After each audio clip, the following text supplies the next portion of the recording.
भारत में क्रिकेट सिर्फ एक खेल नहीं, एक इंडस्ट्री है। लेकिन फुटबॉल आज भी अपने अस्तित्व की लड़ाई लड़ रहा है। और इसी लड़ाई को जीतने के लिए एक आदमी ने वो किया जिसकी कल्पना भी शायद कोई नहीं करेगा। जब उसके सपनों के सामने पैसों की दीवार खड़ी हुई तो उसने अपनी पत्नी के गहने गिरवी रख दिए, सिर्फ इसलिए ताकि भारत के कुछ बच्चे यूरोप जाकर दुनिया की सबसे बड़ी फुटबॉल अकादमियों को चुनौती दे सकें। आज उन्हीं बच्चों ने एक बार फिर यूरोप में हेलसिंकी कप जीतकर भारत का सिर गर्व से ऊंचा कर दिया है। लेकिन सवाल आज भी वही है, आखिर कौन था वो आदमी जिसने भारतीय फुटबॉल के लिए अपने परिवार तक को दांव पर लगा दिया? वो आदमी था रंजीत बजाज। ना कोई पूर्व अंतर्राष्ट्रीय फुटबॉलर, ना कोई अरबपति क्लब का मालिक, लेकिन एक ऐसा इंसान जिसने भारतीय फुटबॉल की सबसे बड़ी समस्या को बहुत पहले ही समझ लिया था। उनके लिए समस्या टैलेंट की नहीं बल्कि मौके की थी। उन्हें यकीन था कि अगर भारतीय बच्चों को भी यूरोप जैसा माहौल, ट्रेनिंग और एक्सपोजर मिले तो वो दुनिया के सर्वश्रेष्ठ खिलाड़ियों से आंख मिलाकर खेल सकते हैं। इसी विश्वास ने जन्म दिया मिनर्वा अकादमी को।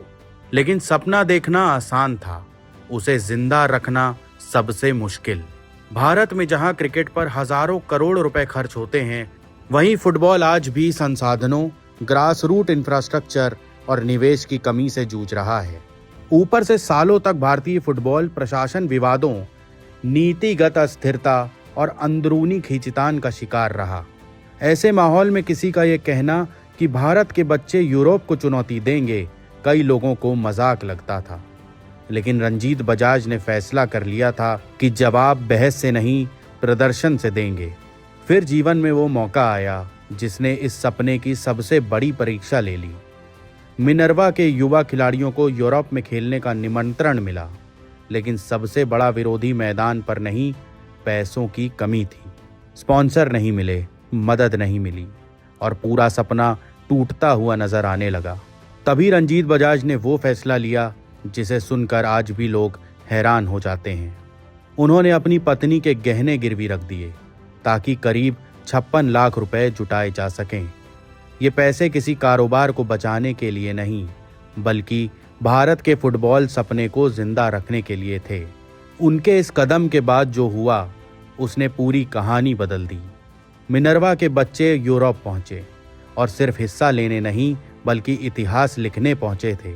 इंग्लिश फुटबॉल के दिग्गज क्लब लिवरपूल अंडर 15 पर यादगार जीत ने पूरी दुनिया का ध्यान अपनी तरफ खींचा। उसके बाद स्पेन, फिनलैंड और यूरोप के कई प्रतिष्ठित युवा टूर्नामेंटों में मिनर्वा के खिलाड़ियों ने शानदार प्रदर्शन किया और अब हाल ही में हेलसिंकी कप जीतकर उन्होंने एक बार फिर साबित कर दिया कि भारतीय खिलाड़ियों में हुनर की कमी कभी नहीं थी, कमी सिर्फ अवसरों की थी। आज मिनर्वा अकादमी सिर्फ एक फुटबॉल स्कूल नहीं रही, ये भारतीय फुटबॉल की उम्मीद का दूसरा नाम बन चुकी है। यहाँ से निकले कई खिलाड़ी भारत की विभिन्न आयु वर्ग की राष्ट्रीय टीमों तक पहुँचे हैं, कई प्रोफेशनल क्लबों में खेल रहे हैं और हजारों छोटे शहरों के बच्चों को ये विश्वास दिला रहे हैं कि फुटबॉल में भी भविष्य बनाया जा सकता है। रंजीत बजाज कभी सिर्फ अकादमी चलाने तक सीमित नहीं रहे, उन्होंने भारतीय फुटबॉल सिस्टम पर खुलकर सवाल उठाए। ग्रास रूट विकास, खिलाड़ियों के अवसर और प्रशासनिक फैसलों को लेकर अपनी आवाज बुलंद की। कई लोग उनकी बातों से सहमत रहे, कई असहमत भी, लेकिन शायद एक बात से कोई इनकार नहीं कर सकता कि जब पूरा सिस्टम संघर्ष कर रहा था तब मिनर्वा अपने दम पर भारत का झंडा यूरोप में बुलंद कर रही थी। भारत आज भी फुटबॉल विश्व कप से काफी दूर है, लेकिन हर क्रांति की शुरुआत एक छोटे कदम से होती है। शायद भारतीय फुटबॉल की नई कहानी भी उसी दिन शुरू हुई थी जब एक आम आदमी ने अपने परिवार के गहने गिरवी रखकर कुछ बच्चों के सपनों को उड़ान दी। और अगर आने वाले वर्षों में भारत फुटबॉल की दुनिया में कोई नई पहचान बनाता है तो इतिहास सिर्फ गोल करने वाले खिलाड़ियों को ही नहीं बल्कि उस इंसान को भी याद रखेगा जिसने अपनी पत्नी के गहने गिरवी रखकर भारतीय फुटबॉल के सपने को जिंदा रखा।